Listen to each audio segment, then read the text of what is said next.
spooky podcast that takes place in a well-lit suburb just like where you live. A podcast by James Tullis, Jimmy Tullis, and Jimbo Tullis. Episode 1. The Day It All Changed. The date was November 12th, 2014. Long enough ago to feel like a different time, but close enough that it doesn't feel distant. I was only 18 years old, and I lived in a well-lit suburb somewhere in the United States. Probably in the Pacific Northwest, or maybe the Midwest. No, the Pacific Northwest is rainy. That makes for a moody atmosphere. My name isn't important, and giving it would only shatter this sense of mystery that I'm attempting to cultivate. Just call me Peter. I'll change everyone else's names too. On the day of November 12th, I was out late working at the grocery store that seemed to devour all my free time on the weekends, like a hungry beast. That date was a Saturday. Don't fact check me on that. I was a stock boy. My job was to pull a cart from the back to the shelves and replace items that customers bought or stole. It was a decent gig. I didn't have to deal with people too much, other than my manager, and I've always been a bit of a night owl, so I kind of liked the late hours.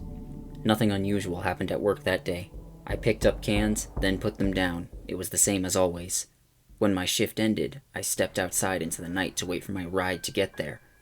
The air carried a sharp autumnal chill, made even worse by the inky black moonless night, and the fog that settled over my normally well-lit suburb. I could hardly see 20 feet ahead of myself. Even the streetlights were little more than bright smears hovering high above the ground. Normally my dad would pick me up after my shift, which ended just after midnight.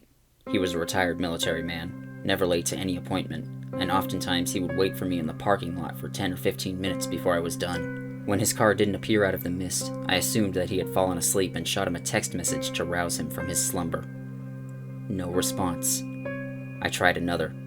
Then I called him, only to go to voicemail. That's when I began to worry.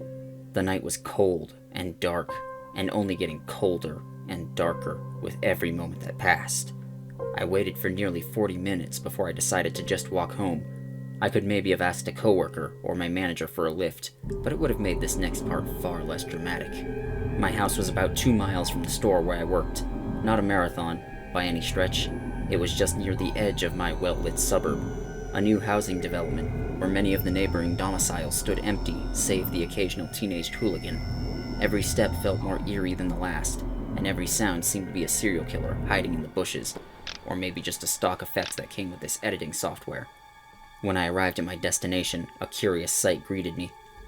All the lights at my house were out. That immediately struck me as odd. Normally most of us were still awake at this time. Maybe the power had gone out, I thought.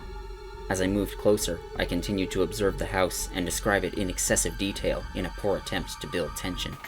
When I saw the front door, the sight that I saw with my eyeballs, which had by now adjusted to the darkness, the way eyeballs do, gave me pause.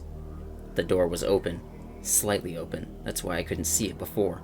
A single thread of darkness sat between the door and where the door should be. The thread widened as I pushed it open. I flicked the light switch, banishing the darkness, and looked around. The interior looked almost normal, save for being somewhat ransacked. The kitchen table had been flipped on its head, the legs reaching toward the sky. Papers littered the floor, right next to couch cushions that had been torn apart until they resembled a snowfall. I called out for my parents. No answer. Then I called my brother's name. It was something even more basic than Peter. John. Then I called for my girlfriend, Jane, and my best friend, Mike. No response from any of them. Why were my brother, girlfriend, parents, and best friend all at my house that night? Who knows? Listen for a while, and maybe you'll find out. No one was home. After a few minutes, I called the police. During the next series of interviews, I kept expecting someone to pop out from behind a corner and shout, "Boo!" It never happened. The police looked for evidence of what had happened. Other than the house, it was as if everyone vanished into thin air. No witnesses came forward, no ransom demands sent. They were just gone from my life, as if they'd never existed. After everyone vanished, I moved away from that well-lit suburb. There was just too much history there, too many memories. Even if I wanted to stay, I couldn't afford it.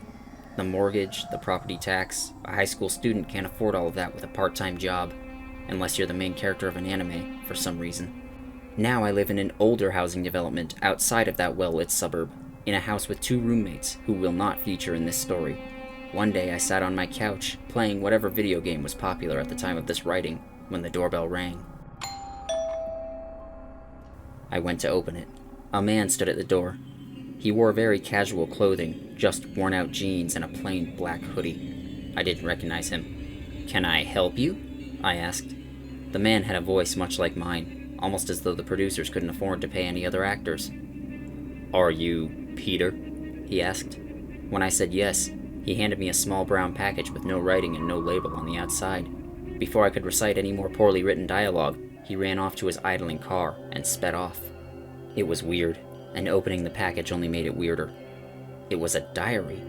A simple leather moleskin with my girlfriend's name on it. I didn't believe it at first. Was this some sick joke? Then I cracked it open. Her handwriting was unmistakable. Even after 7 years, I recognized it.